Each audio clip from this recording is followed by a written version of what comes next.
पतंजलि का नाम आते ही रामदेव बाबा का नाम आ जाता है। आजकल बड़ी कंट्रोवर्सी चल रही है उनको लेकर। जो व्यक्ति देश के धन को देश में रख रहा है, जो स्वदेशी का प्रचार कर रहा है, उसके ऊपर क्यों इतने आक्षेप लगाए जा रहे हैं? क्या धर्म को व्यापार बना देना सही है? तो धर्म, अर्थ, काम, मोक्ष, धर्म के बाद अर्थ है। अर्थ नहीं होगा तो धर्म का प्रचार नहीं हो सकता। हम भारत के इतिहास में हम वीरों की बहुत बात करते हैं, वीरांगनाओं की थोड़ी कम बात करते हैं। नारी प्रीत में हार्डी बने, गृहस्थी में बने जानकी, माता सीता और झांसी बनकर शीश काटे, जब बात हो सम्मान की।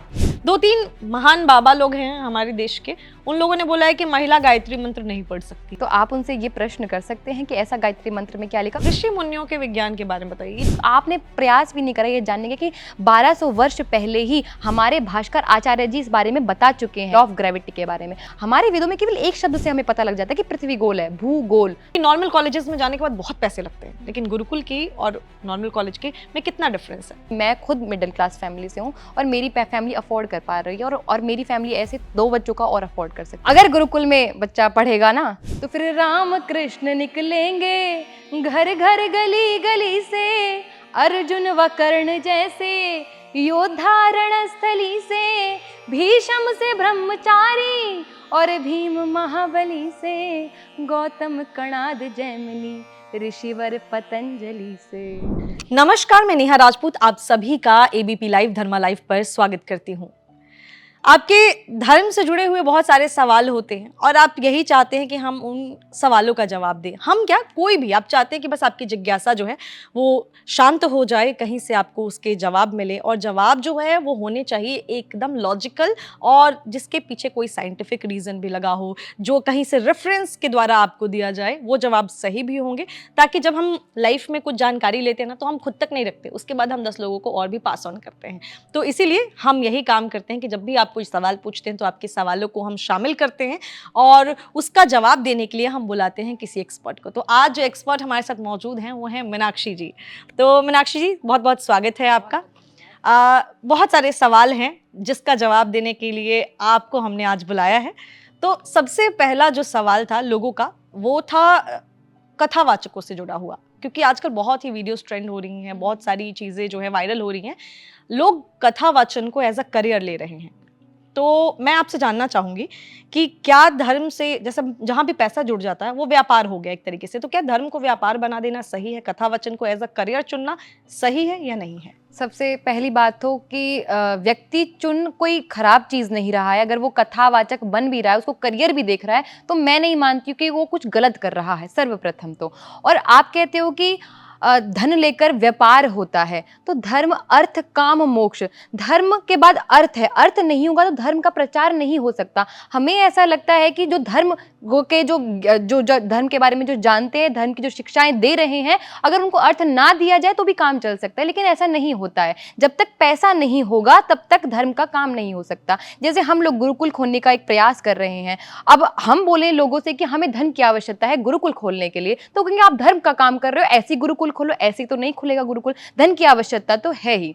दूसरा, जरूरत ये जानने की है कि वो कथावाचक, कथावाचिका कितने पैसे ले रही है और वो सामने वाले की आर्थिक स्थिति को समझ रही है या नहीं समझ रही है। एक व्यक्ति है जो ऐसे लोगों के बीच में अपनी कथा करवाना चाहता है जिनको कुछ मिले, जिनको कुछ सार्थक मिले, जो लेना चाहते हैं कुछ सार्थक, उनके बीच में या तो कथा कर रही है और उसके पास इतना अर्थ नहीं है, इतना देने को नहीं है, और कथावाचिका इतनी संपन्न है कि अगर वो ना भी ले तो भी काम चल सकता है, तो वो कर सकती है वहां पर। और उसके बाद भी यदि वो उस पर प्रेशर डाले कि मुझे पैसा चाहिए यहाँ कथा करने का, तो वो कोई धर्म का काम नहीं कर रही है। अगर वो बिना पैसे के, बिना अर्थ के वहां जाकर पैसे ले रहे, बिना पैसे के वहां कथा कर रही है और लोग उसकी बातों को सुन रहे हैं, तो वो धर्म का काम कर रही है। हाँ, एक ऐसे जगह आप जा रहे हो जहां जिनके पास अर्थ अच्छा है, जिनके पास देने की क्षमता है और वो दे रहे हैं आपको और आपको चाहिए भी, तो आप ले सकते हैं। और आप धर्म की बातें कर रही हैं तो कोई बात नहीं, इट्स नॉर्मल। और ये भी जरूरी है कि वो कितना ले रही है। आप ऐसी कथावाचिकाएं देखेंगे जिनके बहुत ट्रेंड भी जा रही हैं, कि जिनकी अगर आप साइट खोलेंगे तो वहाँ तुलसी की माला भी इतनी इतनी महंगी मिल रही है, तुलसी के पौधे भी इतने इतने महंगे मिल रहे हैं, क्योंकि वो फेमस कथावाचिका है इसलिए वो इतना महंगा बेचेगी कोई भी ऐसा सामान। तो ये तो गलत है। एक एक नॉर्मल वो होना चाहिए किसी भी चीज का पैसा। एक तुलसी माला जितने बाहर की मिल रही है, आप 10 रुपए एक्स्ट्रा ले लो क्योंकि आपने साइड में पैसे लगाए होंगे, 10 रुपए एक्स्ट्रा ले लो। आप 200 200 300 300 रुपए और हजार रुपए एक्स्ट्रा ले रहे हो, ये गलत है। और रही बात इसके कि मैं तो ये मानती हूँ कि अगर कोई एज अ करियर भी देख रहा है तो ये कथावाचिका या कथावाचक बनना कोई बुरी बात नहीं है। बस मतलब इस बात से है कि आप कथा जहां से कर रहे हो उस गद्दी पर बैठकर आप लोगों को क्या डिलीवर कर रहे हो। आज सबसे बड़ी मुश्किल तो इसी बात की है कि जो भी कथावाचक कथावाचिका कथा कर रहे हैं वो लोगों की जिज्ञासाएं नहीं खत्म कर पा रहे हैं। सबसे ज्यादा यूथ की जिज्ञासाएं नहीं खत्म कर पा रहे हैं। आज यूथ के मन में इतने सारे प्रश्न होते हैं, आप देखोगे ना जो युवा अवस्था में है उनके मन में इतने प्रश्न होते हैं, लेकिन वो कथावाचक कथावाचिका उनके प्रश्नों के उत्तर नहीं दे पाते हैं, उनके पास उनके उत्तर नहीं होते हैं। आज युवाओं के मन में इतने सारे प्रश्न होते हैं अपने भगवानों को लेकर, अपने ईश्वर को लेकर, सबको लेकर इतने प्रश्न होते हैं, लेकिन उनके पास उनका कोई हल नहीं होता है। दूसरी बात यह है कि आप कथा के माध्यम से क्या लोगों तक पहुंचा रहे हैं। आप देखेंगे कि किसी भी जो कथा हो रही है जहां पर कोई एक एक्ट करवाता है, आपने देखो कृष्ण का भेष बनाकर लोग वहां पे एक्ट कर रहे होते हैं। तो क्या एक्ट कर रहे होते हैं? वहां नाच रहे होते हैं वो लोग। शिव जी की ड्रेस पहनकर क्या कर रहे हैं? नाच रहे होते हैं। क्या आपने कोई भी ऐसी कथा देखी जहां पर एक कथावाचक ने बीच में अपनी कथा के एक ऐसा एक्ट करवाया जहां श्री कृष्ण, योगेश्वर श्री कृष्ण गीता का ज्ञान अर्जुन को दे रहे हैं? ऐसा कोई एक्ट देखा आपने? नहीं देखा होगा। ऐसा कोई एक्ट नहीं देख रहे जहां शिव जी योगी की अवस्था में बैठे हुए वो ये दे रहे हो कि योग सर्वप्रथम है, योग अच्छी चीज है, अपने जीवन में उतारो। ऐसा कोई कथावाचक नहीं देखा होगा आपने। तो ये बहुत इंपॉर्टेंट है। आप एज अ करियर चुनो, बिल्कुल आप पैसे भी लो जहां आवश्यकता है। आपको अपनी जरूरत भी पूरी करनी है, आपको धर्म का प्रचार भी करना है जिसमें पैसा लगेगा। जहां आप ले सकते हो वहां पैसा भी लो, लेकिन आप ये ध्यान रखो कि आप लोगों तक क्या पहुंचा रहे हैं, आप लोगों तक क्या सार्थक चीजें पहुंचा रहे हैं, और सर्वप्रथम युवाओं को क्या पहुंचा रहे हैं। युवाओं को बहुत आवश्यकता है आज डायरेक्शन की। उनको कुछ नहीं समझ आ रहा है। जब वो अपने धर्म ग्रंथों को पढ़ते, जब अपने पूर्वजों की बातें सुनते हैं, जब वो मिलावटी बातें सुनते हैं, जब उनको बताया जाता है कि कृष्ण छलिया था, चोर था, माखन चोर था और लड़कियों के वस्त्र चुराता था, नग्न अवस्था में लड़कियों को देखता था, तो आपके मन में ये प्रश्न नहीं आता कि आपके मन में ये विचार नहीं आता कि उनके जो ये प्रश्न है कि ऐसा था या नहीं था, उनके इन प्रश्नों को क्लियर किया जाए। मन में विचार ही नहीं आता, बल्कि हम भी रो रो कर और हंसी मजाक में स्टेज से यही मंच से, कथा के मंच से यही डिलीवर कर रहे हैं कि हाँ कृष्ण तो चोर था, छलिया था, माखन चोर था। और युवा के मन में क्या जा रहा है कि ऐसे तो हमारे भगवान थे, तो इनको मानकर भी क्या फायदा है। तो ये ज्यादा आवश्यकता है कि आप वहां से डिलीवर क्या कर रहे हो, लोगों तक क्या पहुंचा रहे हो, ये ज्यादा जरूरत है आज।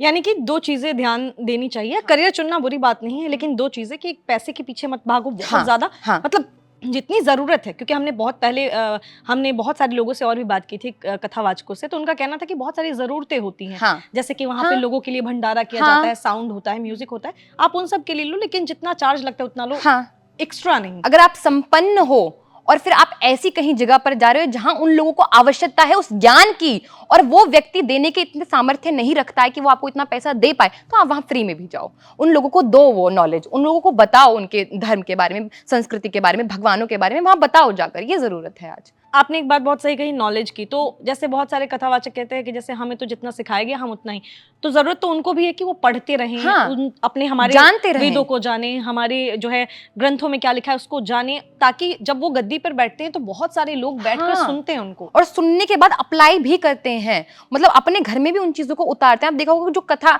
में एक माता जा रही है, वो जो वहां से सुन रही है, वो अपने घर में उतारने का प्रयास करती है उस सब चीज को। तो वो जब सुनेंगे कि कृष्ण ने तो ऐसा किया था, कृष्ण ने वैसा किया था, कोई ये क्यों नहीं बता रहे कृष्ण ने, योगेश्वर श्री कृष्ण ने गीता का इतना परम ज्ञान दिया था कि बच्चों अब तुम्हें गीता का अध्ययन करना है। अब वो माता सुनकर, क्या कोई माता ऐसी देखिए आपने वहां कथा सुनकर आ रही हो, घर में ये कहती हो कि गीता का अध्ययन करना है तुम्हें, क्यों? क्योंकि उससे वो बताया ही नहीं जा रहा है कि गीता का अध्ययन कितना जरूरी है। भागवत कथा सुना देंगे, पूरे कृष्ण के बारे में बता देंगे, लेकिन ये नहीं बताएंगे कि श्री कृष्ण ने गीता का ज्ञान भी दिया था, वो भी जरूरत है पढ़ने की। कोई भी माता जाकर नहीं बताती है अपने घर में, क्योंकि उसको बताया भी नहीं जा रहा है कथा में, तो वो कोई भी माता ऐसा जाकर घर में नहीं बता पाती है।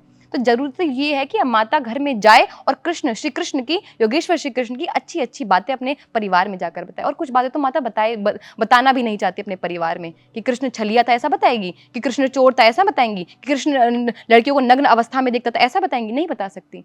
ये जो झूठा प्रचार है हमारे भगवानों का, उसको खत्म किया जाए। जो विकृति हमारी संस्कृति में डाली गई थी उनको हमने स्वीकृति दी कैसे, मतलब उन चीजों को स्वीकृति दे कैसे पाए हम, ये इतनी गलत चीजों को, क्योंकि बहुत पहले से ये चीजें चल रही हैं, हमारे जन्म से, हमारे माता पिता के जन्म से ये सारी चीजें चल रही हैं, इसलिए हमने स्वीकृति दे दी।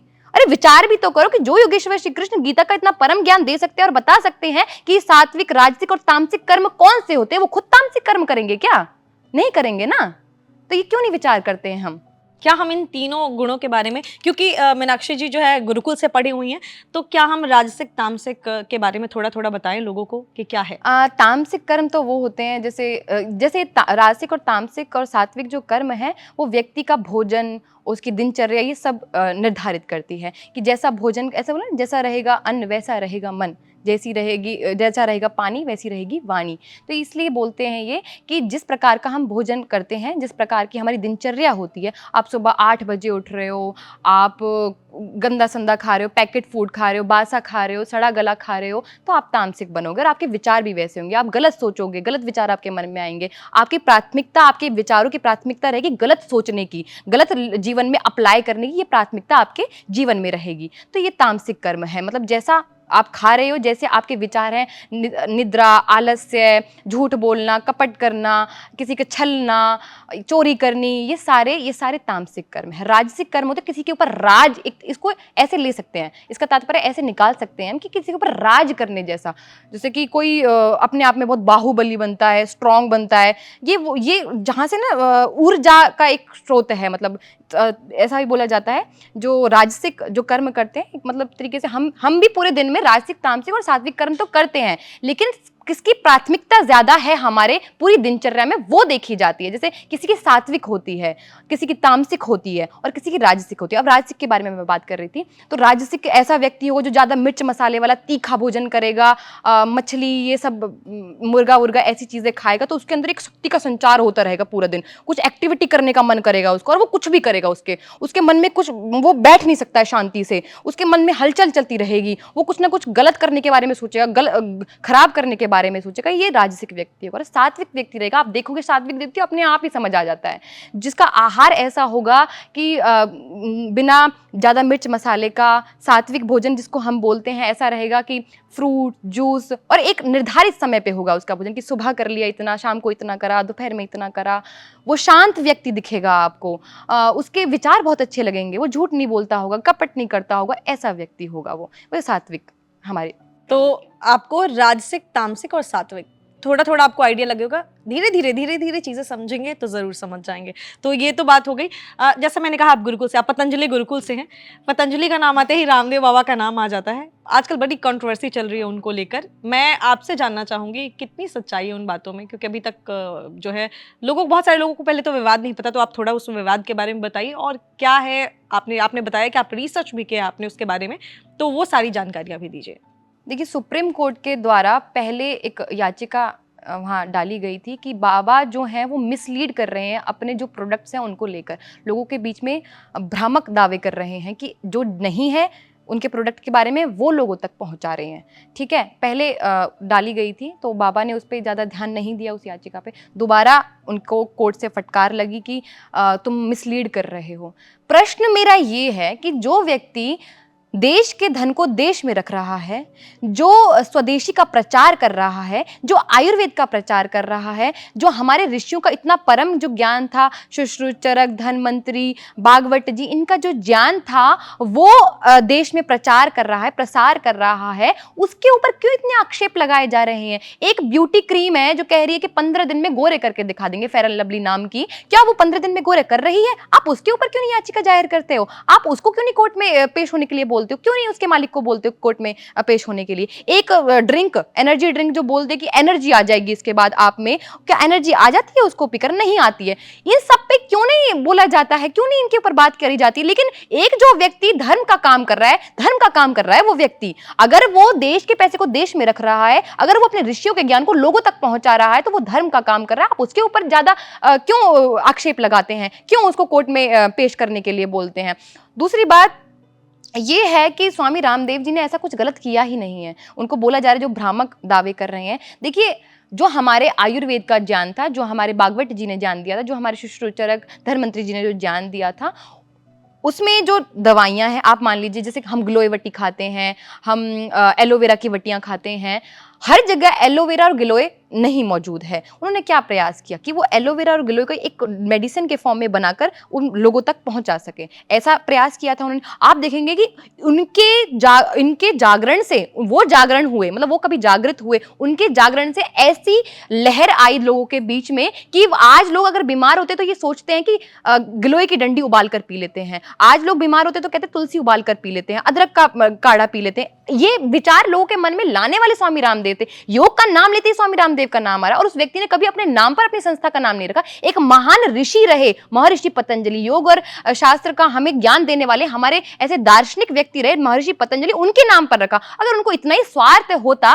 तो वो अपने नाम पर उसका वो रखते कि स्वामी रामदेव का एक ये संस्था चल रहा है। दूसरा, उस व्यक्ति को क्या जरूरत है सुबह 3 बजे उठकर, एक भी दिन ऐसा नहीं, मैं उस संस्था से पढ़ी हुई हूँ, मैं इसलिए नहीं बोल रही हूँ क्योंकि लोग ऐसा बोलते हैं, लोग ने क्या बोला, उनके ऊपर बहुत सारी ऐसे आक्षेप लगाए जाते हैं। ऑलरेडी मैंने उसको सामने से देखा है, उस व्यक्ति को, उस व्यक्तित्व को सामने से देखा है। वो व्यक्ति रोज सुबह 3 बजे उठकर रोज योगा करवाता है। क्या मतलब है? किसी शिष्य को भेज दे कि करो, मैं तो आराम से सोऊंगा, मैं खुद इतना टेंशन ले चुका हूँ।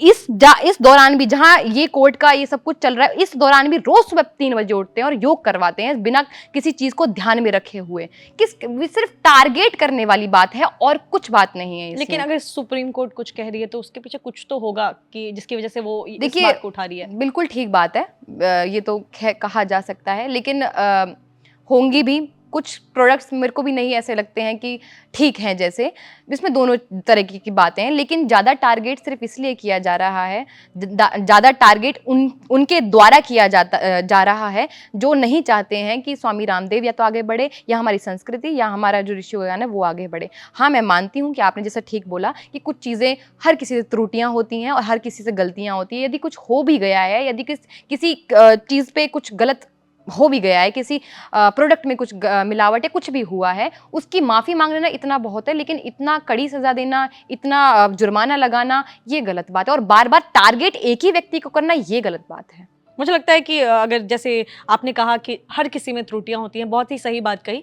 तो अगर माफ़ी या जो भी चीज़ें होंगी आगे, तो वो जो है बाबा रामदेव या सुप्रीम कोर्ट दोनों अच्छी तरीके से करेंगे। लेकिन हाँ, ये आपने बहुत अच्छी चीज़ कही कि हर कोई परफेक्ट नहीं होता, गलती हर किसी से हो जाती है। मैं तो बोलती हूँ कि सबसे जरूरी तो यही है कि अपने ऋषियों का इतना महान जो ज्ञान था उसको लोगों तक पहुंचाने वाले, लोगों के बीच तक प्रचार करने वाले वही एक व्यक्ति था। मतलब हम लोग पढ़ रहे हैं, मैं ऐसे ही नहीं बोल रही, पढ़ कर बोल रही हूँ, हम आप पढ़ रहे हैं और हमारे भीतर ऐसे संस्कार डालने वाला वो व्यक्ति है। सुबह योगा करवाना, मतलब सुबह उठकर हम 5 बजे योग करते हैं, उसके बाद यज्ञ करते हैं, अपने मंत्रों को पढ़ते हैं, अपने मंत्रों का ध्यान रखते हैं। किसका क्या मतलब? अपनी यूनिवर्सिटी चलाओ, पैसा लो और पढ़ाओ बस बच्चों को। क्या मतलब है ये सब कुछ करने का, सुबह से शाम तक इतने टीचर्स अपॉइंट करने का क्या मतलब है? बच्चों में अच्छे संस्कार जाए, जहाँ जो बच्चा उनके पास चला गया उसमें अच्छे संस्कार जाए, उनका वो अपना दायित्व समझते हैं। इस बात को आते हैं, पूछते हैं बच्चों से क्या चल रहा है। क्या मतलब है उस व्यक्ति को पूरा सुबह से शाम तक पैक्ड रहने का, हमारे बीच में घूमते रहने का? क्या मतलब है उस व्यक्ति का सुबह 3 बजे उठकर योगा करवाने का, फिर हमारे पास तक जाना? आचार्य कुलम, गुरुकुलम, कन्या गुरुकुलम, अभी कन्या गुरुकुलम खोला है उन्होंने। कन्याओं की शिक्षा दीक्षा भी मतलब बालकों की तरह हो सके, उसके लिए भी उन्होंने गुरुकुलम खोला है, कन्या गुरुकुलम, स्पेशल कन्या गुरुकुलम, कि कन्याओं की शिक्षा बालकों से अलग हो, उसके लिए भी गुरुकुल खोला है। क्या मतलब है उस व्यक्ति का? अपना धन इकट्ठा करे, क्या मतलब है गुरु वो खोलने का? इकट्ठा करे और अपने जो भी उनके भतीजे हैं, ये बोलते हैं ऐसा, उनको दे दे कि चलो तुम चलाओ आगे। एक चीज़ जानना चाहूँगी, आप वहीं से पढ़ी हैं, जैसे कभी पढ़ाई की बात आती है तो पैसे की बात ज़रूर आती है कि वहाँ कितने पैसे लगते हैं, किस तरीके का होता है वहाँ, माहौल कैसा रहता है गुरुकुल के अंदर और कितने पैसे लगते हैं? हल्का फुल्का आइडिया दीजिए। आपसे मैं डायरेक्ट ये तो नहीं पूछूंगी कितना अमाउंट होता है, लेकिन हाँ, क्या एक नॉर्मल इंसान, एक नॉर्मल घर की लड़की या लड़का जो है गुरुकुल में जब जाता है, तो क्योंकि नॉर्मल कॉलेजेस में जाने के बाद बहुत पैसे लगते हैं, लेकिन गुरुकुल की और नॉर्मल कॉलेज के में कितना डिफरेंस है?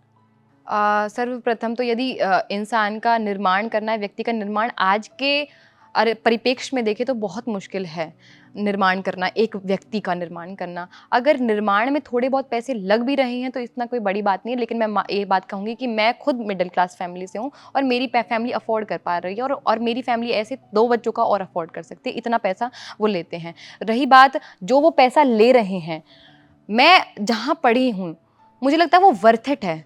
मुझे लगता है उससे ज़्यादा पैसा लेना चाहिए उनको, वो वर्थ इट है। वहाँ का माहौल, मतलब आप पूरी शांति है वहाँ पे, वहाँ ग्रीनरी, सफाई, सब कुछ, हॉस्टल A1, सब कुछ A1। वहाँ का खाना, आप मैस के अंदर चले जाइए, आपको इतनी 1% भी गंदगी मिल जाए तो आप मतलब हर चीज़ परफेक्ट है, एकदम परफेक्ट है। एक बालक के निर्माण के लिए जो कुछ भी होना चाहिए वो सब सुविधाएं वहाँ पे उपलब्ध हैं। और आज के परिप्रेक्ष्य को देखकर, आज के जीवन शैली को देखकर भी वहाँ बहुत सारी चीज़ें नियुक्त की गई हैं।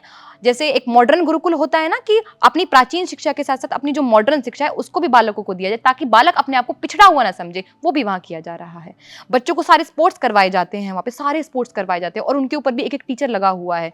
क्या कम है क्या ये? मतलब सब कुछ देना, ताकि किस लिए? ताकि बच्चा बस अपनी संस्कृति से जुड़ा रहे। क्या काम, मतलब एक स्कूल खोलकर, कहीं भी स्कूल खोल दे, कोई भी फ्रेंचाइजी खोल दे, क्या मतलब है उस व्यक्ति का इतना करने का? बहुत बहुत करते हैं, सच में बहुत करते हैं। यानी एक चीज तो मैं भी मानूंगी कि जब योग तो कब से है, हम सभी जानते हैं कि बहुत ही पुराना ये योग है, लेकिन जब योग की बात आती है ना तो बाबा रामदेव की बात आती ही है। और जितने भी यहाँ कैमरे के पीछे बैठे हैं ये सब भी काफ़ी यंग हैं, ये लोग भी यही मानेंगे और यही कहते हैं कि योग आता है ना तो बाबा रामदेव का नाम ज़रूर आता है। तो ये बात तो है। बाकी सुप्रीम कोर्ट जो है उनके हम न्याय पे कभी शक कर ही नहीं सकते, और जो भी होगा आगे देखा जाएगा। बाकी दूसरा ये जो बात है ना, बाबा रामदेव का नाम कम और पतंजलि का ज़्यादा आता है, और ये लोग भूल में ही सही लेकिन अपने एक ऋषि को बार बार स्मरण करते हैं। एक बहुत महान ऋषि रहे हैं हमारे महर्षि पतंजलि। उनके बारे में थोड़ा अगर आप बताइए तो शायद लोगों को। योग के बहुत बड़े शिरोमणि रहे हैं, योग के बहुत बड़े ज्ञाता रहे हैं, योग दर्शन लिखने वाले वो हैं, योग के बारे में प्रचार प्रसार करने वाले, दुनिया में योग का ज्ञान देने वाले महर्षि पतंजलि रहे हैं। तो उन्हीं के नाम पर वो पतंजलि, और हमें लगता है पतंजलि ब्रांड बेशक से हो, लेकिन एक ऋषि का नाम आप बार बार ले रहे हैं, एक महान ऋषि का नाम आप बार बार ले रहे हैं। जितने लोगों को, तुम्हें पता था नीरज ये जितने लोगों को नहीं पता था ये अब जान जाइए कि ये पतंजलि ऋषि थे, और उनके ही नाम पे ये जो है बाबा रामदेव ने अपनी ये स्टार्ट की है, ब्रांड नहीं है। जैसे वेस्टर्न फिलॉसफी होती है ना, वेस्टर्न फिलोसफर बहुत सारे रहे हैं, ऐसे ही 6 आस्तिक, वैसे 9 दर्शन हैं, 9 फिलोसफर्स रहे हैं, बहुत महान फिलोसफर्स रहे हैं, जिनमें से 6 आस्तिक हैं और 3 नास्तिक हैं। नास्तिक वो होते हैं जो ईश्वर पर ज़्यादा चर्चा नहीं करते, जो ईश्वर को सत्ता को मानते नहीं हैं, और आस्तिक वो होते हैं जो ईश्वर की सत्ता को मानते हैं, ईश्वर को मानते हैं। वो 6 दार्शनिक ऐसे रहे हैं, और उन 6 दार्शनिकों में से एक महान दार्शनिक है महर्षि पतंजलि। आप विचार कीजिए अब। बहुत अच्छी बात। बाकी मीनाक्षी जी, एक चीज़ जानना चाहूँगी, हम जब भी बात करते हैं हिस्ट्री की तो हम भारत के इतिहास में हम वीरों की बहुत बात करते हैं, वीरांगनाओं की थोड़ी कम बात करते हैं। आज आपसे जानना चाहेंगे, क्योंकि आपकी नॉलेज जो है, आप पढ़ाई भी इसी चीज़ की करती हैं, तो मुझे ऐसा लगता है कि जब आप बताओगे तो रेफरेंस के साथ बताओगे और जानकारी भी रहेगी। भारत की वीरांगनाओं पर चर्चा करते हैं थोड़ा, कुछ ऐसी बताइए, ऐसी वीरांगनाओं के बारे में जिनके बारे में लोग कम जानते हैं। एक इसके ऊपर मेरे कोई लाइन याद आई, महिला नारी प्रीत में हाडी बने और गृहस्थी में बने जानकी, और झांसी बनकर शीश काटे जब बात हो सम्मान की। नारी के बारे में हम कितना ही जानते हैं। हाडी रानी के बारे में हम जानते होंगे।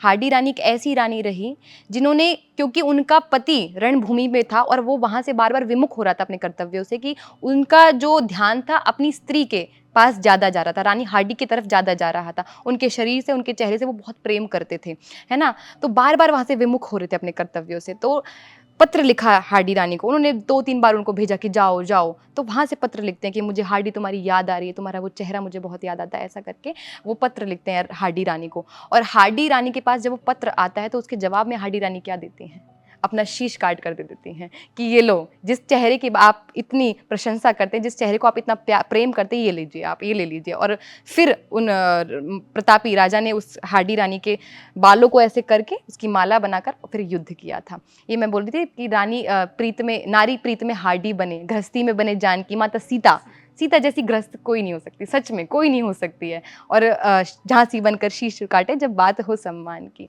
आज समाज की विकृत सोच के कारण नारी को दुर्बलता, निर्बलता, कोमलता का पर्याय समझ लिया जाता है, क्योंकि ये समाज भूल जाता है कि नारी इतिहास से ही शिक्षा में भी अग्रणी रही है और वीरता में भी अव्वल रही है। जब हम विद्या की बात करते हैं, जब शिक्षा की बात करते हैं, तो हमें पता नहीं है, क्योंकि हम जानना चाहते नहीं है, इसलिए हमें पता नहीं है वैसे, क्योंकि हमें पता नहीं है कि हमारी ऐसी ऐसी विदुषियां रही हैं, ऐसी ऐसी देवियां रही हैं, जिन्होंने, आज बोलते हैं कि नारियों को यज्ञोपवीत लेने का अधिकार नहीं है, जनेऊ लेने का अधिकार नहीं है। ऐसी ऐसी विदुषियां रही हैं जिन्होंने वेदों का शंखनाद किया था अपने समय पे, जनेऊ संस्कार करके और वेद आरंभ किया था। हमारे 16 संस्कार होते हैं, जिनमें से 2 संस्कार ऐसे होते हैं, जनेऊ संस्कार पहले आता है, फिर वेद आरंभ आता है।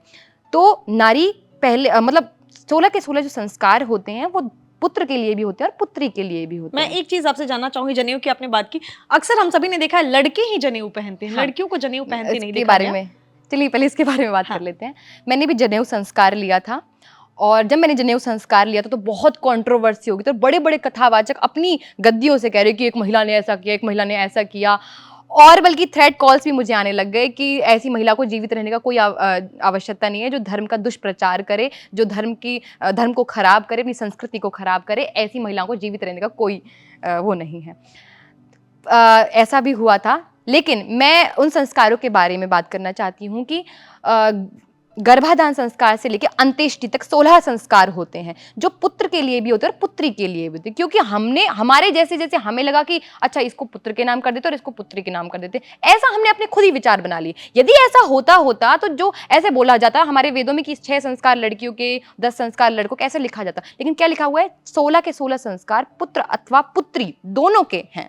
उन्हीं संस्कारों में आता है एक जनेऊ संस्कार और एक वेदारंभ। जनेऊ संस्कार पहले इसलिए 10वें नंबर का संस्कार है, जनेऊ संस्कार इसलिए 10वें नंबर पे आ रहा है कि वेद आरंभ एक व्यक्ति तभी कर सकता है जब वो पहले जनेऊ संस्कार कर ले, तो जनेऊ संस्कार करके वेद आरंभ कर सकता है। तो पहले ऐसी ऐसी विदुषी महिलाएं हमारी रही हैं जिन्होंने पहले जनेऊ संस्कार किया और फिर वेद आरंभ किया।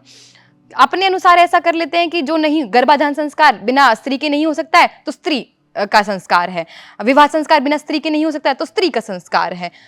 मतलब जो अपनी अपनी सहूलियत से कर लिया कि ये संस्कार इसके बिना होगा नहीं तो इसका संस्कार है, बाकी सारे लड़कों के संस्कार, ये अपने विचार से कर लिया। ये मैं बात करी थी उन महिलाओं की। राजा जनक जी थे जो हमारे सीता जी के जो पिता थे, राजा जनक के दरबार में नवरत्न थे। नवरत्नों में से एक विदुषी महिला थी, नवरत्नों में से एक विदुषी महिला गार्गी थी। गार्गी विदुषी महिला थी जिन्होंने कितने विद्वानों को हराया शास्त्रार्थ में। शास्त्रार्थ हुआ करते थे पहले, उन शास्त्रार्थ में जाने कितने विद्वान व्यक्तियों को हराया, पुरुषों को हराया था। और एक याज्ञवल्क्य जी थे, उसमें याज्ञवल्क्य जी से उस समय पे, राजा जनक के समय पे, विदुषी गार्गी क्या प्रश्न करती है पता है आपको? जो स्पेस टाइम होता है ना, इसके बारे में बात करती है, जिसको हम थ्योरी ऑफ रिलेटिविटी कहते हैं ना, कि अल्बर्ट आइंस्टीन के द्वारा थ्योरी ऑफ रिलेटिविटी दी गई थी। वो थ्योरी ऑफ रिलेटिविटी की बात विदुषी गार्गी उस समय पे करती हैं, और वो क्या बताती हैं, वो एक कहानी के द्वारा उसको बताने का प्रयास करती है। और वो कहानी हमने भी सुनी होगी। जिस थ्योरी ऑफ रिलेटिविटी को अल्बर्ट आइंस्टीन को समझने में 19 दिन लगे थे, 19 दिन के बाद वो चाहता था कि एक ऐसी टीम बिठाऊं मैं जिनको मैं इस थ्योरी के बारे में, थ्योरी ऑफ रिलेटिविटी के बारे में बताऊं। और जब वो 19 दिन के बाद उन साइंटिस्ट को समझाने का प्रयास कर रहा था, तो वो साइंटिस्ट भी नहीं समझ पा रहे थे थ्योरी ऑफ रिलेटिविटी को।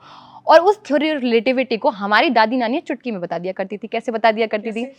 एक पुराणों में एक कथा आती है कि एक महान तेजस्वी राजा होता है, मुचुकुंद नाम का एक राजा होता है, जो बहुत प्रतिभाशाली होता है, जिसमें जो शस्त्र विद्या होती है वो अच्छी तरीके से पारंगत होता है उसमें।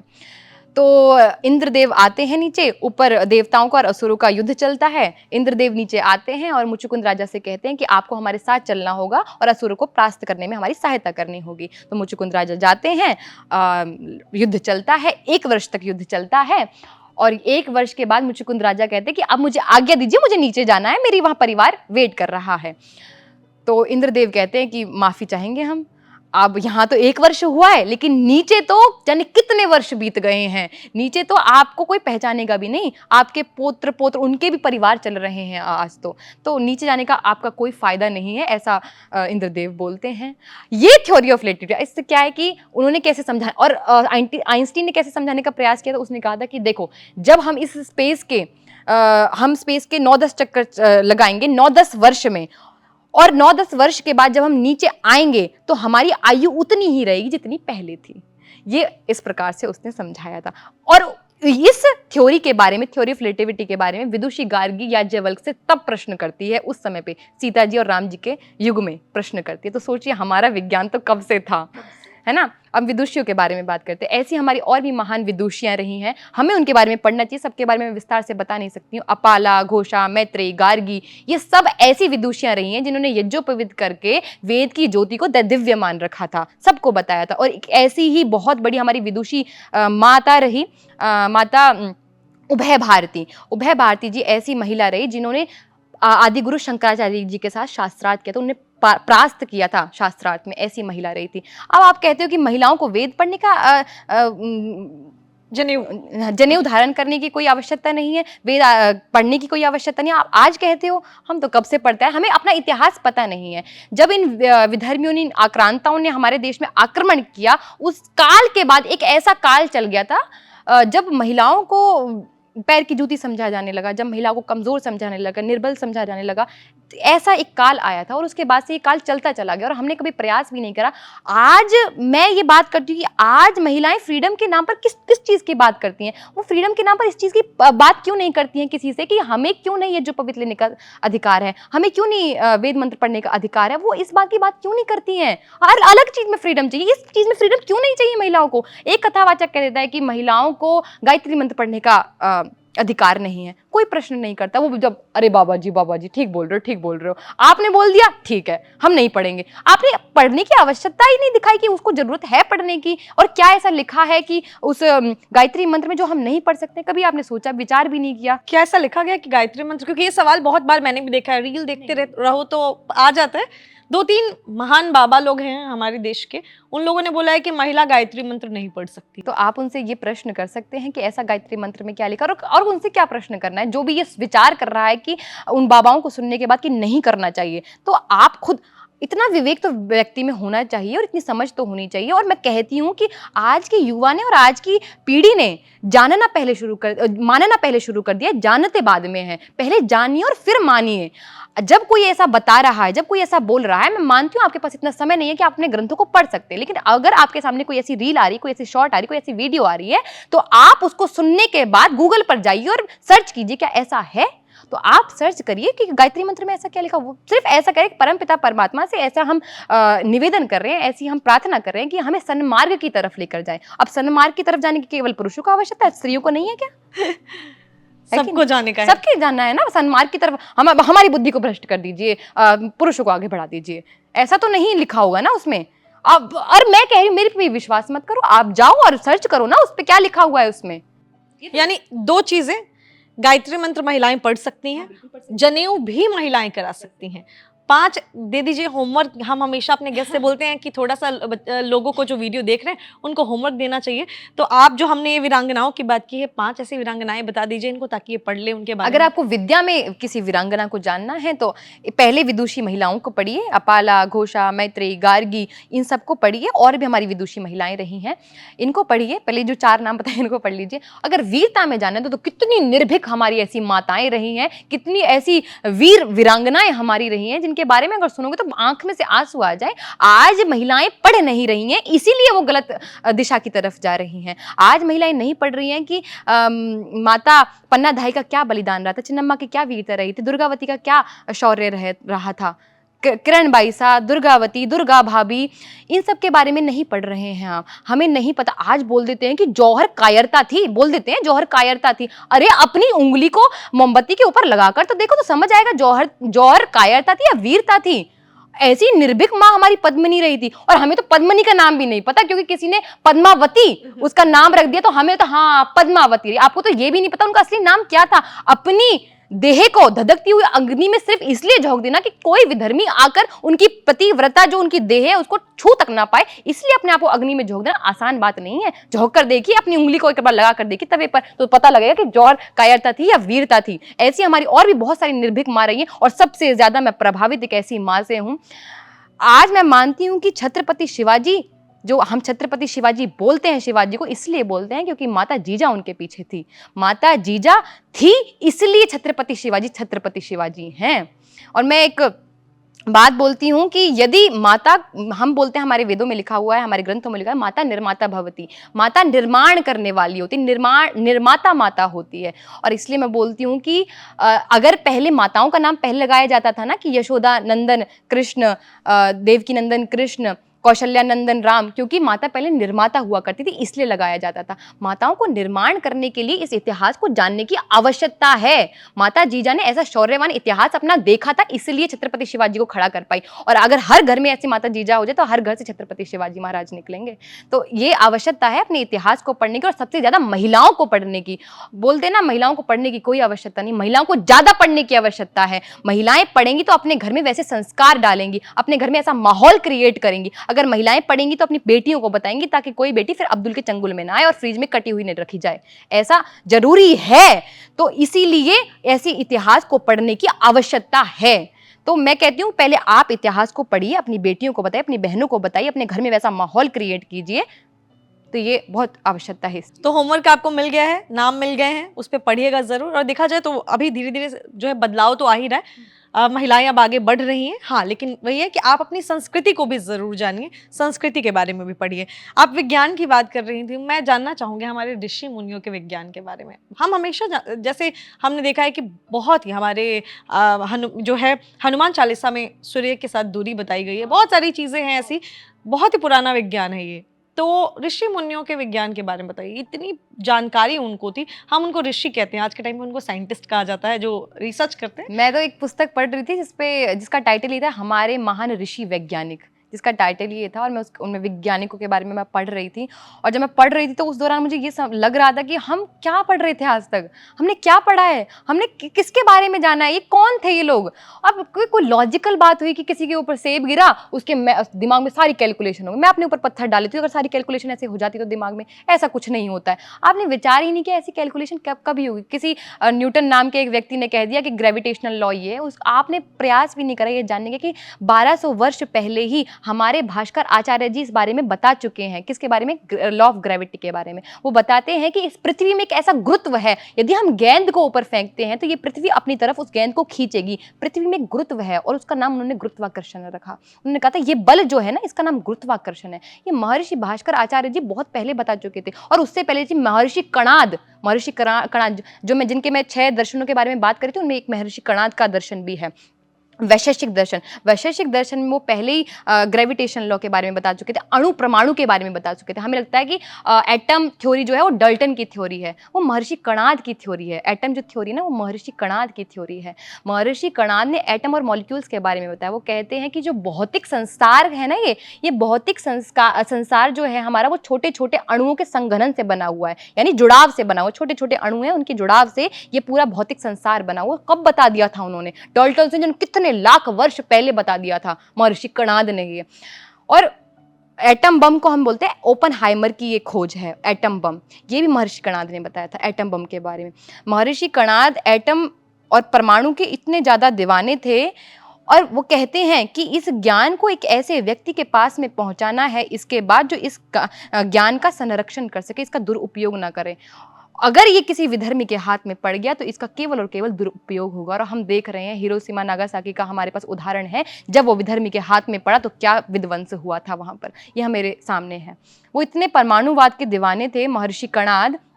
अंतिम समय में वो ऐसे शब्द कहते हैं, मतलब मैं पढ़कर आश्चर्य में थी। वो कहते हैं जब अंतिम समय था, वो कहते पिलवह पिलवह पिलवह, अर्थात परमाणु परमाणु परमाणु।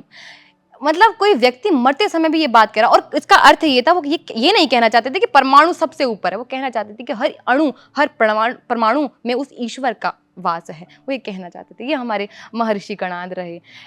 हमारे महर्षि भारद्वाज रहे। आज एरोप्लेन को बोल दिया जाता है कि राइट ब्रदर्स की खोज है ये, पर अगर हम उसके इतिहास के बारे में पढ़े तो हमारे भारद्वाज ऋषि रहे, जिन्होंने वायुयान, एक वायुशास्त्र, एक विमान शास्त्र, ऐसा 2-3 ऐसी किताबों की रचना की थी, लिखी थी ऐसी किताबें, जिनमें उन्होंने ऐसे यानों के बारे में बताया, लड़ाकू यानों के बारे में बताया था, पैसेंजर यान के बारे में भी बताया था, वायुयान और जलयान, इन सब के बारे में बताया था। ऐसे हमारे महर्षि भारद्वाज रहे। और भारद्वाज ऋषि की उस पुस्तक को पढ़कर, विमान शास्त्र को पढ़कर, शिवकर बापूजी तलपड़े जी के बारे में आप जानते होंगे, शिवकर बापूजी तलपड़े ने उस विमान शास्त्र में से देखकर एक विमान बनाया जो जुहू की चौपाटी पर उन्होंने उड़ाया था। और अंग्रेजों ने जब वो देखा, उन्होंने कहा कि क्या है ये, तो उन्होंने बताया, अपनी खोज के बारे में बताया, तो उनको अच्छा लगा, उन्होंने वो जब्त कर लिया। और इतना ही नहीं, शिवकर बापूजी तलपड़े के हाथ कटवा दी ताकि दोबारा वो ऐसी निर्माण ना कर सके। और जब शिवकर जी बापूजी तलपड़े से ये पूछा गया था कि आपने ये कहाँ से निर्माण सीखा, कहाँ से कराइए, तो वो कहते हैं कि हमारे एक ऐसे ऋषि रहे हैं, ऋषि भारद्वाज, जिन्होंने विमान शास्त्र लिखा था, उनमें उन्होंने 300 प्रकार के विमानों के बारे में बताया था। अभी तो मैंने सबसे नीचतम प्रकार का वो बनाया ये विमान। अगर आप सोचिए 299 वो किस प्रकार के होंगे। मैं इसलिए कहती हूँ कि नासा आज कुरान पर नहीं वो कर रहा है रिसर्च, आज बाइबल पर रिसर्च नहीं कर रहा, आज वेदों पर रिसर्च कर रहा है। क्यों कर रहा है? कुछ तो बात होगी ना उन वेदों में। मैं कहती हूँ कि हमारा जितना भी ज्ञान है, विज्ञान है, शास्त्र है, वो सब कुछ वेदों में है। आप एक बार प्रयास तो करिए जानने का। मैं मानती हूँ पढ़ नहीं सकते, लेकिन जानने का तो प्रयास कीजिए। बहुत सारे हमारे ऐसे, हम आर्यभट्ट जी के बारे में जानते हैं, हम बस इतना जानते हैं कि आर्यभट्ट जी ने जीरो का खोज किया था। आर्यभट्ट जी ने पाई की वैल्यू भी दी थी।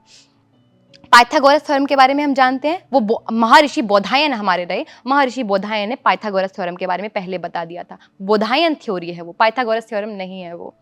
बोधायन जी ने पाई की वैल्यू दी थी, 3 दी थी। उसके बाद भास्कर आर्यभट्ट जी ने उसको आगे बढ़ाया और पूरी वैल्यू दी 3.1416। भास्कर आचार्य जी की मैं बात कर रही थी ना, आप देखिए भास्कर आचार्य जी ने जाने कितने पहले बता दिया था ये कि जो ये पृथ्वी सूर्य के चक्कर लगा रही है ना, वो कितने समय में पूरा करती है। और ना केवल एग्जैक्ट टाइम बताया था, बल्कि दशमलव के बाद भी 8 डिजिट तक बता दिया था। 365.1416 ऐसे करके उन्होंने 7 डिजिट तक बता दिया था वो भास्कर आचार्य को। वो बता दिया था, अब हमें पता लग रहा है कि इतने दिन में पूरा करती है पृथ्वी चक्कर।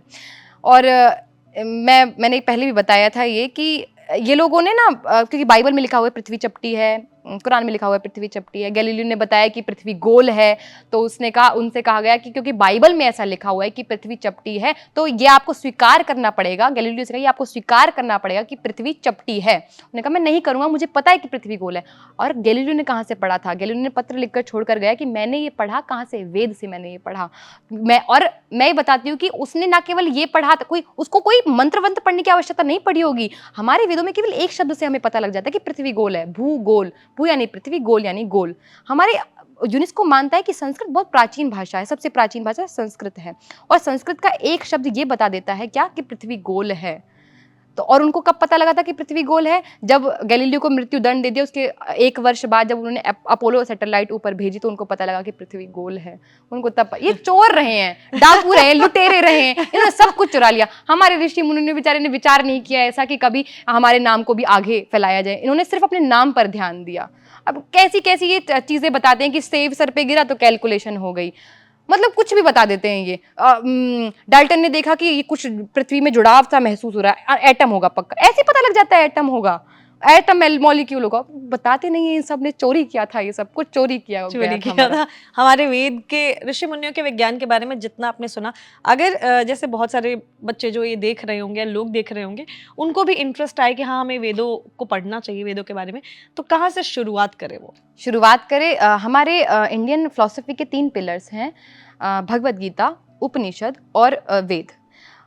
तो इन्हीं पिलर से शुरू करना चाहिए। सबसे सर्वप्रथम आप भगवद गीता को पढ़िए, अपने बारे में तो जानिए। भगवद गीता में आपका विज्ञान है, कैसा खाना चाहिए, कैसा व्यक्ति का आचरण होना चाहिए, कैसे विचार होने चाहिए। अर्जुन को सब बताते बताते उन्होंने ये बता दिया कि एक व्यक्ति को कैसे रहना चाहिए, उसकी दिनचर्या कैसी होनी चाहिए। सबसे पहले अपने बारे में तो जानो, तो श्रीमद् भगवद गीता को पढ़िए। उसके बाद उपनिषदों को पढ़िए, उसमें ईश्वरीय ज्ञान है, ईश्वर के बारे में बताया हुआ है। फिर अपने वेदों को पढ़िए। और वेदों को पढ़ना बहुत आसान नहीं, मैं मानती हूँ, लेकिन आज तो टेक्निकल इतना ज़माना हो गया, इतनी टेक्नोलॉजी आ गई है कि आप सार्थक, जो आपको लगता है ये व्यक्ति अच्छे तरीके से बता रहा होगा या वो अच्छा बता रहा होगा, उसको सुनने का प्रयास कीजिए। हम भी अपने आचार्यों को सुनते हैं। और यदि आपको ये ऋषि वैज्ञानिकों के बारे में पढ़ना ही है तो बहुत सारी पुस्तकें अवेलेबल हैं। एक पुस्तक जो मैं आजकल पढ़ रही हूँ, भारत के महान ऋषि वैज्ञानिक, यदि आपको जानना है तो उसमें उसके साथ दे रखा है कि कौन से वेद में कहाँ लिखा हुआ है, उसके साथ रेफरेंस के साथ दे रखा है। आप वो पढ़ सकते हैं वो पुस्तक। और भी ऐसी बहुत सारी पुस्तकें हैं। बहुत ही अच्छी जानकारी आपने दी जिन लोगों को क्योंकि क्या होता है ना, जानकारी मिलना ज़रूरी है। और आपने ये रेफरेंस वाली बात कह दी, तो अगर आप उस पुस्तक को पढ़ेंगे, उस किताब को पढ़ेंगे, तो वहाँ से आपको ये भी पता चलेगा ऐसे मनगढ़ंत नहीं है, क्या रेफरेंस है, कहाँ से है। तो बहुत ही अच्छी बात की। एक और चीज़ जो मैं आपसे आखिर में जानना चाहूँगी, क्योंकि आज बहुत ही इंटरेस्टिंग बातचीत हुई महिलाओं के बारे में ख़ास तौर पे, क्योंकि जब दो महिलाएं बैठी हैं तो महिलाओं के बारे में चर्चा तो होना ज़रूरी है। तो एक आपसे चीज़ जानना चाहूँगी, जैसे गुरुकुल से जुड़ा हुआ ही सवाल होगा कि गुरुकुल में क्या सिर्फ गुरुकुल में ही इस तरीके के, जैसे स्कूल में जो बच्चे जाते हैं, जो किसी अच्छे स्कूल में जा रहे हैं जहाँ पे हर तरीके की चीज़ सिखाई जा रही है, संस्कृत जो है लोगों को ऑप्शन की तरह दिया जाता है, और जबकि देखा जाए तो गुरुकुल में ये बहुत ही जो है कंपलसरी है, ये आपको पढ़ना चाहिए। आप क्या कहना चाहेंगे, क्या हर इंसान को अब आजकल संस्कृत सीखना चाहिए ताकि वो वेदों को जान पाए, और स्कूल्स में भी संस्कृत को एकदम कंपलसरी बना देना चाहिए? सबसे पहले तो जो हम गुरुकुल की बात कर रहे हैं, देखिए एक तो ये हो गया है आज के परिप्रेक्ष्य में यदि देखा जाए तो गुरुकुल शिक्षा को आज बहुत पिछड़ा हुआ समझा जाने लग गया है। गुरुकुल से पढ़ने वाले या तो बाबा बनेंगे, पाखंडी बनेंगे। मैंने वीडियो डाला था, मेरे पास यही कमेंट्स आए थे, बाबा, डोंगी, पाखंडी यही निकल सकते हैं गुरुकुल से। मैं उनसे ये प्रश्न पूछना चाहती हूँ कि जिस राम और कृष्ण को आप पूजते हो वो कहाँ से पढ़े हुए हैं? ऋषि विश्वामित्र जी के साथ, गुरु संदीपनी जी के साथ राम और कृष्ण भी गुरुकुल गए थे। उनकी जो उनके संस्कारों के जो उनके संस्कार हैं उसका जो निर्माण हुआ है वो उनका कम, उनके माताओं का और उनके गुरुओं का ज़्यादा, उनके गुरुकुल का ज़्यादा है। आज राम को केवल पूजने की आवश्यकता नहीं है, राम को आज पढ़ने की आवश्यकता है, गढ़ने की आवश्यकता है, अपने जीवन में उतारने की आवश्यकता है। मैं ये बोलती हूँ कि गुरुकुल एक ऐसी कारखाना है जहाँ से व्यक्ति घुसता है और उसका पूरा निर्माण होता है और फिर वहाँ से व्यक्ति निकलता है, और गुरुकुल से पढ़ने वाला कभी मात नहीं खा सकता है। और मैंने अभी आपको इतने सारे उदाहरण दिए, ऋषियों के, वैज्ञानिकों के इतने सारे उदाहरण दिए, कोई मात नहीं खा सकता है। मैं बोलती हूँ कि पूजा, आज व्यक्ति जाता है मंदिर में, थाली घुमाता है, घंटी बजाता है, आरती गाता है, चरण स्पर्श करता है और बाहर आ जाता है। अगर आपको पूजा करनी है सही मायने में तो आप उस ईश्वर से ये प्रार्थना कीजिए कि जिस व्यक्तित्व की मेरे सामने प्रतिमा है, जिस सुंदर से प्रभु राम की मेरे सामने प्रतिमा है, उसके आचार विचार, उसके व्यक्तित्व का यदि किंचित मात्र भी मेरे भीतर आ जाए तो मेरी पूजा संपन्न हो जाए। या आप ऐसे ईश्वर से प्रार्थना कीजिए तो आपकी पूजा संपन्न होगी। कौन सी पूजा कर रहे हैं? जिस श्री राम को आप पूज रहे हैं उसको हम नहीं जानते। आपने देखा होगा अभी न्यूज़ कैसी कैसी आ रही है कि एक व्यक्ति गाड़ी से उतरता है, एक मुस्लिम का कॉलर पकड़ता है कि बोल जय श्री राम, बोल जय श्री राम। कब सिखाया ये? जैसे हम ऐसे श्री राम को नहीं जानते जो ऐसी शिक्षा देते होंगे। हम ऐसे श्री राम को नहीं जानते जो होली के दिन किसी मुस्लिम परिवार पर रंग डाल दे और कहे जय श्री राम बोलो, जय श्री राम बोलो। हम ऐसे राम को नहीं पूजते। अगर वो तुम्हें ऐसी शिक्षा, हमारे राम तो बहुत गौरवशाली है, उनका इतिहास रहा है, हमारे पूर्वज इतने गौरवशाली रहे हैं, हमारे राम बहुत अच्छे व्यक्तित्व, बहुत अच्छे चरित्र के थे, ऐसे हमारे राम नहीं रहे हैं। तो आपको, और ये कहाँ से शिक्षा मिल सकती है? सही राम को जानने की आवश्यकता आपको सही राम को जानने की कहाँ से आपको शिक्षा मिल सकती है? केवल और केवल गुरुकुल से मिल सकती है और कहीं से नहीं मिल सकती। राम को जानने के लिए आपको गुरुकुल में जाना ही पड़ेगा। आज राम का मंदिर बन गया है और हमारे मित्र भी कहते हैं जैसे कि आज राम का मंदिर बन गया, कल किसी और की सरकार आएगी तो मंदिर तोड़कर मस्जिद भी बन सकती है। यदि हमारे अंदर वो ज्ञान नहीं हुआ तो हमारे भीतर वो ज्ञान होना बहुत आवश्यक है। आप वेदों की जो बात कर रहे हैं कि संस्कृत पढ़ना कितना ज़रूरी है, आज के परिप्रेक्ष्य में यदि देखा जाए तो बच्चा नहीं मानता है अपनी भाषा को इतना।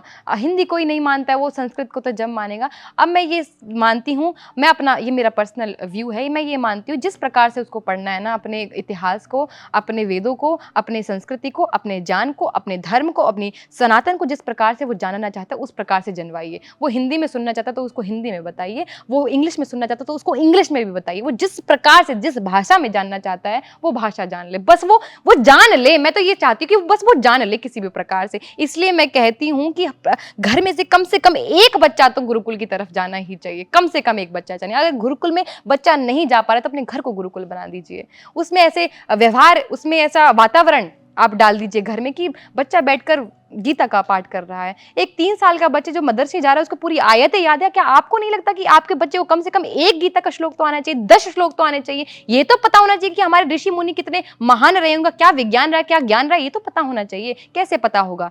जब घर को गुरुकुल बना दोगे। अगर नहीं भेज सकते हो गुरुकुल तो घर को गुरुकुल बना दो ना। ऐसी शिक्षाएं दो अपने घर में, अपनी माताओं को इतिहास बताइए, उनको विदुषी महिलाओं के बारे में बताइए, वीरांगनाओं के बारे में बताइए, अपने पुत्र को बताइए योगेश्वर श्री कृष्ण कौन रहे हैं, उनको बताइए पुरुषोत्तम श्री राम कौन रहे हैं। गुरुकुल शिक्षा को हम कितना जानते हैं? गुरुकुल शिक्षा तो एक ऐसी शिक्षा है जहाँ राम का शौर्य बताया जाता है, जहाँ कृष्ण का योग पढ़ाया जाता है, जहाँ ईश्वर का वेद पढ़ाया जाता है।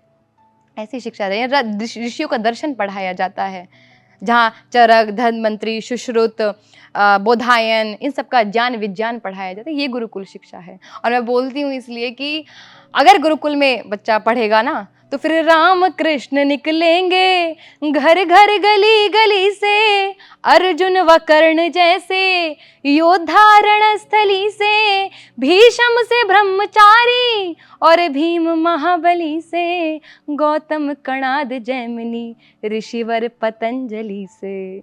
अगर गुरुकुल से शिक्षा होगी तो मतलब गुरुकुल से पढ़ी हुई हैं और आप देख रहे हैं ज्ञान भी है, कला भी है, सारी ही चीजें हैं। तो बहुत अच्छा लगा आज आपसे बात करके। और मुझे ऐसा लगता है कि हमारे देश में भी अब भागवत जैसे बच्चे हो रहे हैं, भक्त भागवत जैसे, जो कि इतने बड़े मंच पर जाकर भी संस्कृत के श्लोक, गीता के श्लोक सुना रहे हैं। अनुभव अरोड़ा जैसे बच्चे हैं जो वृंदावन की गलियों से लोगों को गीता का, कृष्ण के बारे में, मैं तो भागवत के बारे में मैं विचार करती हूँ कि एक 3 वर्ष का बच्चा अनार नहीं पढ़ रहा, आ से अर्जुन पढ़ रहा है, ए से अर्जुन पढ़ रहा है। क्या आपको नहीं लगता कि आपका बच्चा भी है? मतलब मैं ये सोचती हूँ कि माता के मन में ऐसा विचार नहीं आ रहा है क्या कि वो भी अपने बच्चों में ऐसे ही संस्कार डाले? क्यों नहीं आ रहा? क्यों मॉडर्न बनाना है उसको? ऐसा बनाइए ना, अपने आप सारी, उसको मॉडर्न बनाने की आवश्यकता ही नहीं होगी, वो सब कुछ कर लेगा अपने जीवन में। उसको फिर आपको आगे डायरेक्शन देने की, आज जो बच्चे का निर्माण हो रहा है ना, तो बच्चे को पता नहीं कब तक डायरेक्शन देनी पड़ती है माता पिता को कि ये करो ये करो। अगर गुरुकुल से पढ़ाओगे, अगर भागवत जैसे बच्चे निकालोगे ना अपने घर से, तो डायरेक्शन देने की आवश्यकता नहीं, वो अपने आप आगे बढ़ेगा, अपने आप ऊपर जाएगा, आपको देने की आवश्यकता नहीं है। फिर बदलेगा देश, धीरे धीरे बदलेगा, लेकिन जरूर बदलेगा। और आप जैसे युवा हैं, आप जैसे लोग हैं जो कि लोगों को अच्छी अच्छी चीजें सिखा रहे हैं, तो जरूर बदलेगा। बहुत बहुत शुक्रिया। लेकिन जाने से पहले एक चीज जरूर मैं आपसे कहूंगी कि आपने जितनी बातें बोली हैं, अब सवाल पूछने का हक तो सबका है, सवाल जरूर पूछेंगे। और जब सारे सवाल आ जाएंगे उनके, तो हम आपको फिर से आमंत्रित करेंगे उन सवालों का जवाब लेने के लिए। फिलहाल आज के लिए बहुत बहुत धन्यवाद आपका नेहा जी, मुझे बहुत अच्छा लगा यहाँ आकर। तो मिलते हैं किसी अगली वीडियो में, तब तक खुश रहें, ख्याल रखें, नमस्कार।